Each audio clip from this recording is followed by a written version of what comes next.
Kerala is seeing another outbreak of the Nipah virus. 2 people have died from it and 2 others, including a 9-year-old, are currently being treated for it. This is as of September 13th. This is the 4th such outbreak of the Nipah virus in Kerala, with cases earlier being reported in 2018, 2019 and 2021. So what do we know about the Nipah virus cases so far? How is the Kerala government ensuring that the outbreak is contained? And what are the symptoms that you should watch out for? Let me explain. 2 people have died due to the Nipah virus in Kozhikode district as of September 13th. The first victim was a 44-year-old man who died on August 30th. His death was initially suspected to be due to liver cirrhosis. It was only nearly 2 weeks later that it was confirmed to be due to Nipah. And this was because the man's 9-year-old son and 25-year-old brother-in-law tested positive for the virus. The 44-year-old man is being considered as the index patient, or the first known case of the Nipah outbreak this time. The second victim was a 40-year-old man who died on September 11th in Kozhikode. Health officials say that the index patient and the 40-year-old man spent at least an hour in close proximity at a private hospital. So the assumption is that the index patient transmitted the virus to the second victim. So how has the Kerala government responded to the outbreak?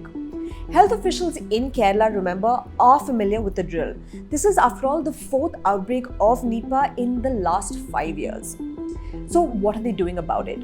1. Contact tracing. The health department has identified persons who were in contact with both victims. 168 persons who were in contact with the first victim have been identified and traced. And this includes 127 health workers. In the second case, health officials have identified over 200 contacts. 2. Containment zones. 7 panchayats have been declared as containment zones in Kozhikode. What this means is that people will not be allowed to enter or exit these areas. Only essential shops would remain open, and that too only between 7 a.m. and 5 p.m. Banks, schools and Anganwadis have been shut. Public transportation in containment zones have been banned, while residents have been asked to mask up and maintain social distance. 3. An alert in Kozhikode and neighbouring districts. An alert has been sounded by the State Health Department in Kozhikode, and this has been extended to the neighbouring districts of Kannur, Wayanad and Malappuram. At least 16 surveillance teams have been set up by the health department to monitor the situation, and a control room has also been established in Kozhikode. The union government has also sent a team of experts to help the state government with surveillance. 4. Infection control protocol.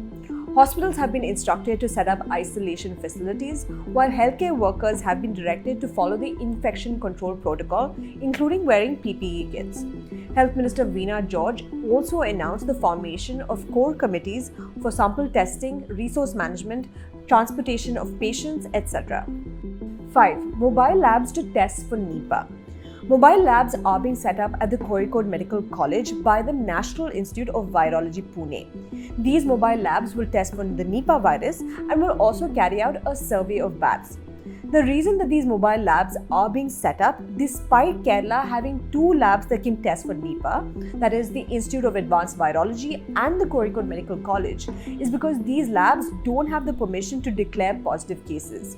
That permission is only with NIV Pune. Health Minister Veena George said the Nipah virus in Kerala was found to be the Bangladesh variant, which is less infectious in terms of spreading from human to human, but has a high mortality rate. FYI, Nipah is a zoonotic virus, meaning it transmits from animals such as bats or pigs to humans. It can also be transmitted by eating fruits that have been contaminated by saliva or the urine of infected bats. Like I pointed out earlier, it can also be transmitted directly from person to person. But the average rate of human transmission is less than 1 person per infection. That said, the World Health Organization estimates that the fatality rate can be anywhere between 40% and 75%. As far as symptoms go, the WHO says that those infected initially develop fever, headache, muscle pain, vomiting and sore throat.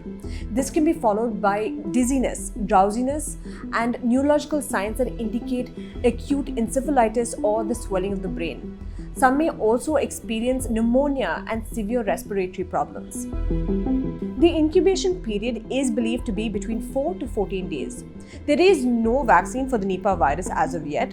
The treatment that is given is usually supportive care that is based on the symptoms.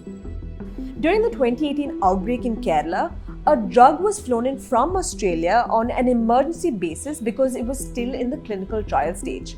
That drug was the M102.4, which is a human monoclonal antibody that can neutralize the virus. This time too, the government says that monoclonal antibodies will be flown in to treat patients. That's all from me for this week, but we will keep a close eye on the situation in Kerala. Also, a reminder to support independent journalism. You can do so by becoming a member of the News Minute and subscribe to our YouTube channels. And as always, if you like this video, hit the like button and share this video with your friends.